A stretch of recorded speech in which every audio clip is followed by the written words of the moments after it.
যে ঠান্ডা যুদ্ধ এবং সেটা কাগজপত্রের যুদ্ধ, এটা প্রকাশ্যে বলার মতো ব্যাপার না। বাংলাদেশকে আমেরিকা যা অর্থ সাহায্য করতো সেটা বন্ধ করে দিয়েছে। বাংলাদেশের বিশেষ করে সরকার যারা চালাচ্ছে তারা বুঝতে পারবে যে এটা কত বড় ধাক্কা। যে বাংলাদেশের সঙ্গে দুটো ব্যাপারে ভারতের সম্পর্ক অতীব নিবিড়।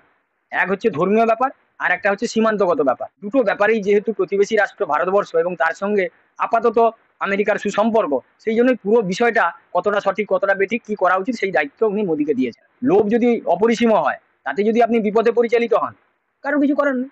তা বেআইনি ভাবে কেউ গেলে তাকে ফেরত পাঠাচ্ছে, এটার সঙ্গে তো সম্পর্ক খারাপের কিছু আছে বলে মনে করি। এই ইস্যুটাই হচ্ছে অবৈধ ইস্যু। কারোর রাষ্ট্রে যদি কেউ অবৈধভাবে ঢুকে যায়, যাদেরকে ফেরত পাঠাচ্ছে তারা কেউ বৈধ কাগজপত্র নিয়ে আমেরিকা যায়নি। সেটা তো ভারতবর্ষের প্রধানমন্ত্রীও বলেছেন যে অবৈধভাবে কারোর দেশে ঢুকে পড়াটা ভারতবর্ষ কখনোই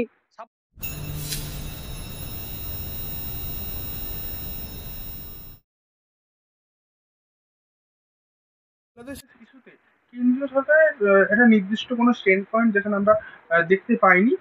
মোদির সরাসরি কোনো পদক্ষেপ দেখতে পাওয়া যাচ্ছে না, যার কারণে বিরোধীরা বলছে। পাশাপাশি এই ঘটনায় ইতিমধ্যেই ট্রাম্প যে নতুন করে আমেরিকার আবার রাষ্ট্রপতি হলেন, নির্বাচিত হওয়ার পর ট্রাম্পের যে ভূমিকা সেটাও অনেকেই আশা করেছিল। পাশাপাশি যে প্রধানমন্ত্রী নরেন্দ্র মোদীও আশা করেছিলেন যে ট্রাম্পের একটা বড়সড় পদক্ষেপ থাকবে, কিন্তু ট্রাম্প তো মোদির ওপরই একটা বলতে গেলে মিউজিক্যাল বল ঠেলে দিলেন। তিনি বললেন যে আমার বন্ধু আহ, নরেন্দ্র মোদী যা করবেন সেটাই, বাংলাদেশটা আমি অন্য হাতে ছেড়ে দিলাম। এদিক থেকে নরেন্দ্র মোদীকে পুরোপুরি কি দায়ী এড়িয়ে দিলেন ট্রাম্প? না, দায় এড়িয়ে দিলেন বা দায় দায়িত্ব দিয়ে দিলেন এটা বলা যাবে না। দায়িত্ব দিয়ে দিলেন এটা বলতে পারি, দায় এড়ালেন বলা যাবে না। কারণ হচ্ছে বাংলাদেশের সঙ্গে দুটো ব্যাপারে ভারতের সম্পর্ক অতীব নিবিড়। এক হচ্ছে ধর্মীয় ব্যাপার, আর একটা হচ্ছে সীমান্তগত ব্যাপার। দুটো ব্যাপারেই যেহেতু প্রতিবেশী রাষ্ট্র ভারতবর্ষ এবং তার সঙ্গে আপাতত আমেরিকার সুসম্পর্ক, সেই জন্যই পুরো বিষয়টা কতটা সঠিক কতটা বেঠিক কি করা উচিত সেই দায়িত্ব উনি মোদীকে দিয়েছেন। এটা আমি তো বলবো যথেষ্ট তাৎপর্যপূর্ণ। আর যেটা বলছেন যে মোদী কি করছে, দেখুন এটা আন্তর্জাতিক রিলেশনের ব্যাপার আছে। এটা বিরোধীরা কি বলছে, মঞ্চে দাঁড়িয়ে এখানে কি বলছে, এটাকে বলছে আয় দেখে নেবো, এগুলো করার তো জায়গা না।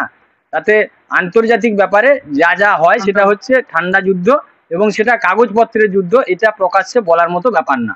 অতএব মোদী কিছু করছে কি করছে না, এটা এইভাবে বাইরে থেকে বোঝা সম্ভব না।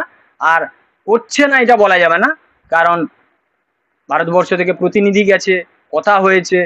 আর একটা ব্যাপার বোধহয় মানে মিস হচ্ছে, সেটা হচ্ছে আজকেরই আমি দেখেছি কোনো একটা নিউজ পেপারে, তাতে বাংলাদেশকে আমেরিকা যা অর্থ সাহায্য করতো সেটা বন্ধ করে দিয়েছে।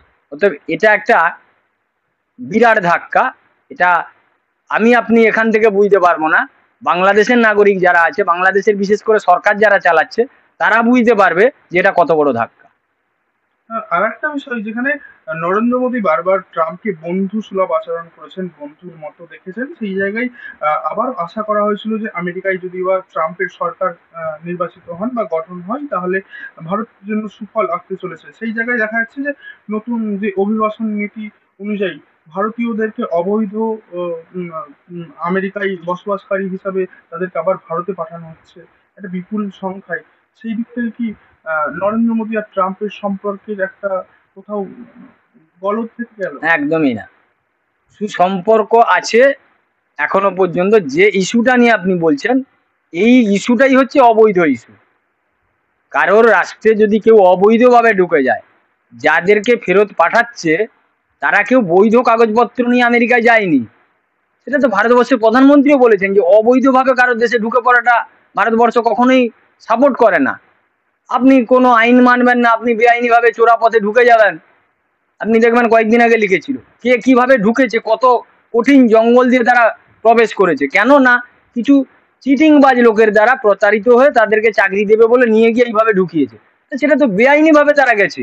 তা বেআইনি ভাবে কেউ গেলে তাকে ফেরত পাঠাচ্ছে, এটার সঙ্গে তো সম্পর্ক খারাপের কিছু আছে বলে মনে করি না।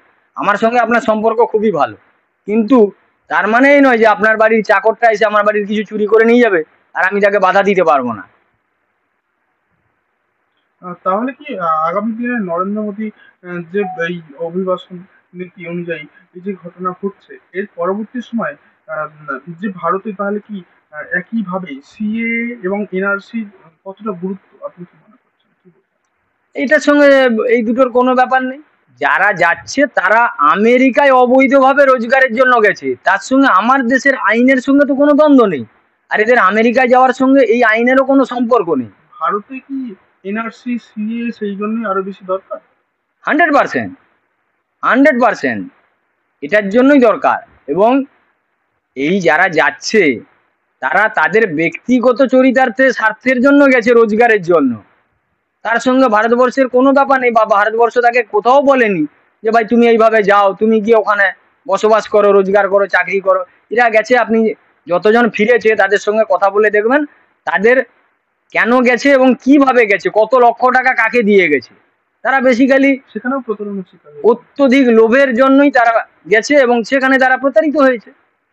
তবে আপনি যদি না বুঝে কিছু করেন, কেউ দেনা করে ধার করে সুদে টাকা নিয়ে তাদেরকে লক্ষ লক্ষ টাকা দিয়েছে এজেন্টকে, কি না ভালো কিছু করবে বলে, বেশি রোজগার করবে বলে।